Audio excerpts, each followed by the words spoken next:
Hi everyone, I'm Vanessa from WeAwake Technologies. Today we have a guest who will be leading our WeAwake session, one of our beta testers from Northern Ireland, Scott McGreevy. Scott might be familiar to you because just last month he did an interview with John and Pam to talk about his experience with awakening while beta testing one of our newest tracks, In Out and Through by Judith Bennington.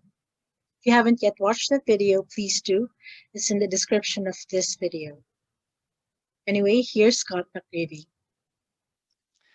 Good day, everyone, and welcome to iAwake's WeAwake, where we join globally to meditate together and support each other all over the world.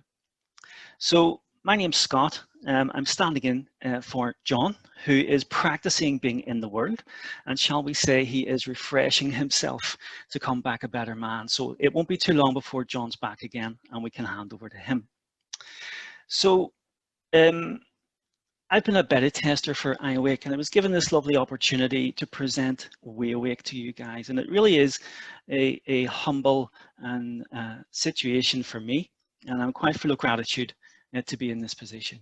So, the track I've chosen for everyone this week is Vaporize Performance Anxiety. Now, it's a great track. It's 20 minutes long, so I sort of chose a short-ish one for everyone. And it's alpha waves, which should produce a light relaxation for everyone.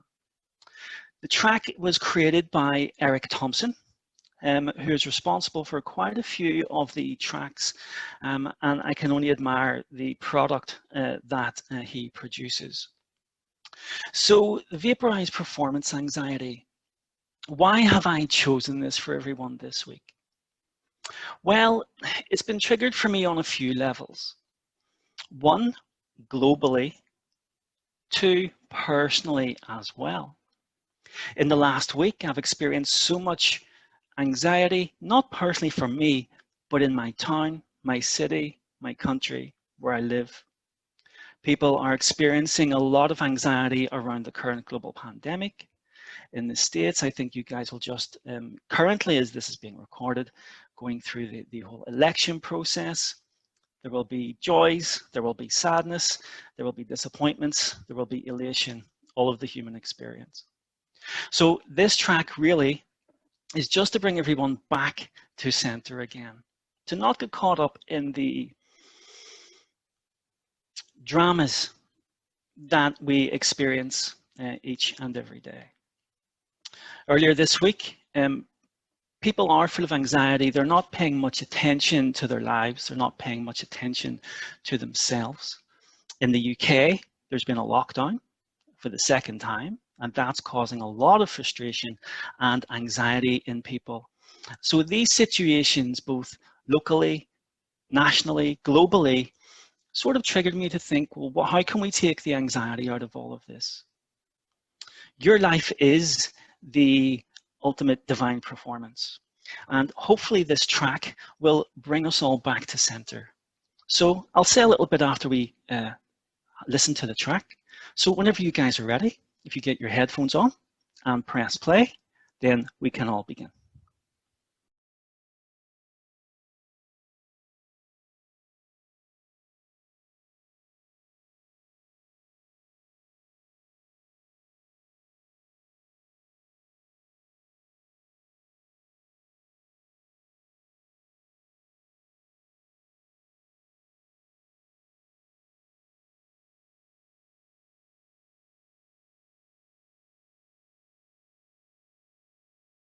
everyone, welcome to WeAwake.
Welcome back, everyone. Thanks for joining us. I hope you're feeling less anxious.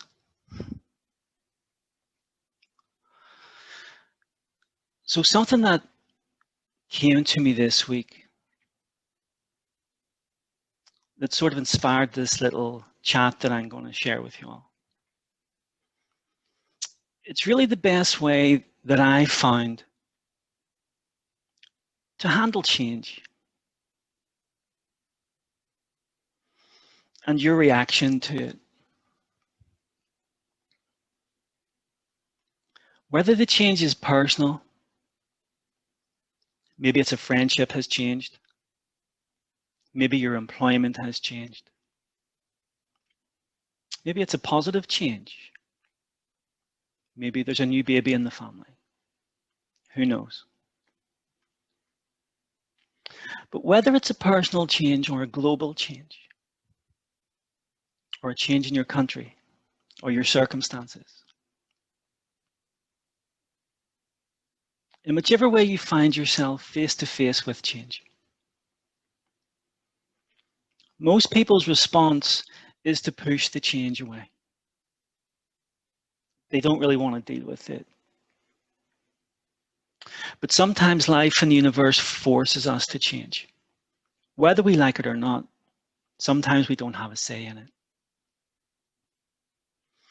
And the usual sort of more dense response is to fight it, ignore it, and pray that it goes away, which is fair enough, standard response. But if you notice, if you have responded that way to any change in your life, whether it's negative, neutral, positive, there's usually resistance, and the resistance is you holding on.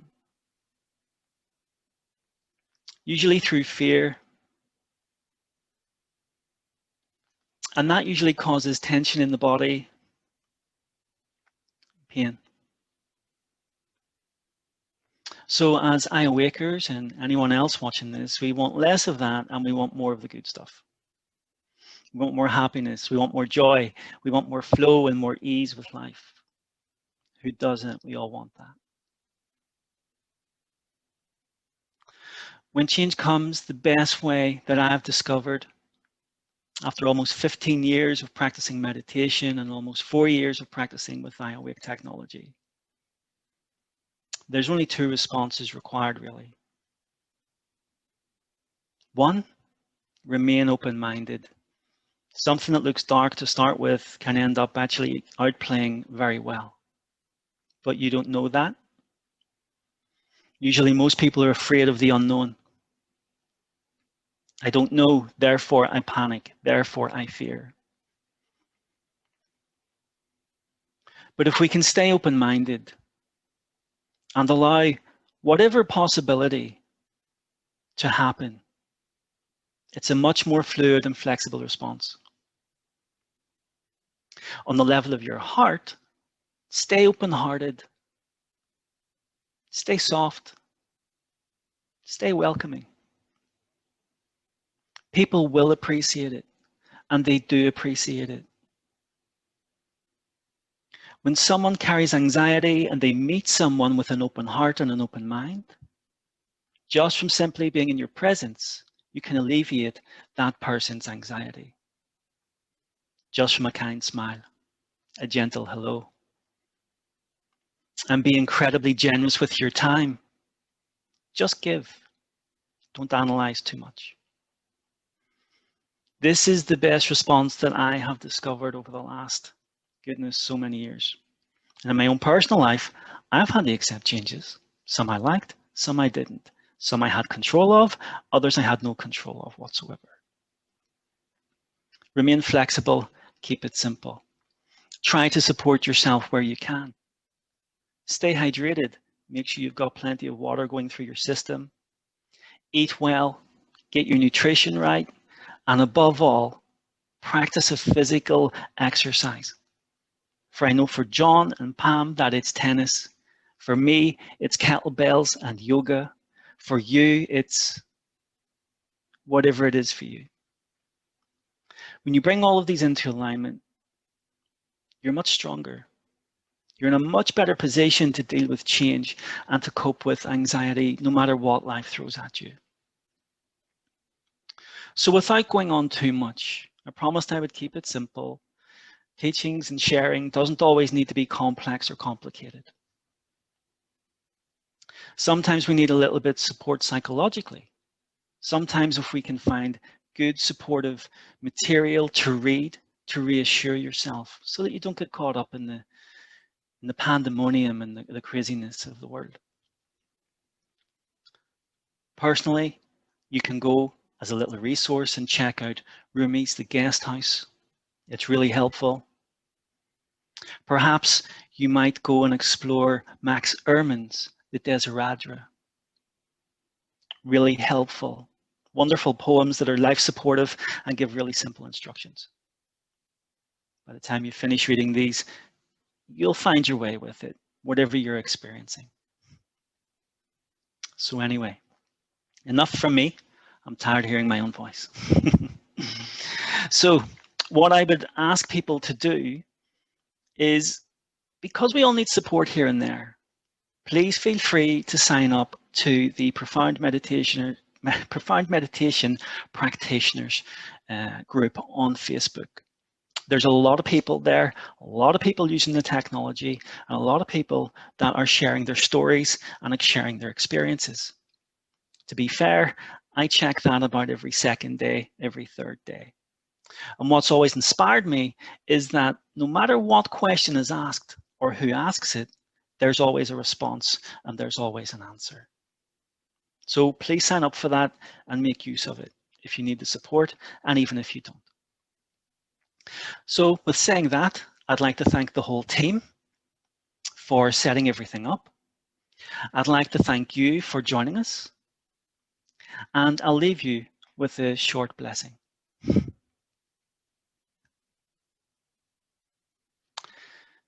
May all beings be well. May all beings be happy. May all beings be healthy. May all beings be safe and free of suffering and danger. And may all beings live and love with ease. Please take care.